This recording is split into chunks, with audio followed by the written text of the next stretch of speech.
শীতকাল চলে গেছে বলে আমার আর কেউ খোঁজ খবর নেয় না। আমি আর এখন বাজারে অবচলনীয় সবজি হয়ে গেছি। আমি হলাম মূলো। সামনে শীতে আমি সবাইকে চেতাবো, কাউকে সালা আমার পাশে আসতে দেবো না। বাজার হয়ে যাবো সব থেকে দামি সবজি। একটু আমার গাছে জলও দিচ্ছে না। আহ এই সমুদ্রের পাড়ে এসে জল খেয়ে খুব আরাম লাগলো। কেউ আমায় আজকাল একটু জলও দিচ্ছে না রে সালা। আমার প্রয়োজনও কেউ মনে করছে না। চেতাবো সবাইকে, কাউকে ছাড়বো না। এখানে ওয়েদারটা খুব আমার ভালো লাগছে।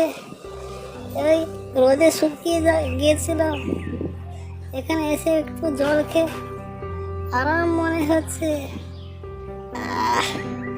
কি এই সমুদ্রের জলটা মিষ্টি। দেখাবো সামনের বছর এক পৌষে শীত যায় না। এরকম তো আমার চ্যানেলটিতে সবাই ভিডিও পেতে লাইক কমেন্ট শেয়ার এবং সবাই চ্যানেলটি সাবস্ক্রাইব করে রাখুন প্লিজ।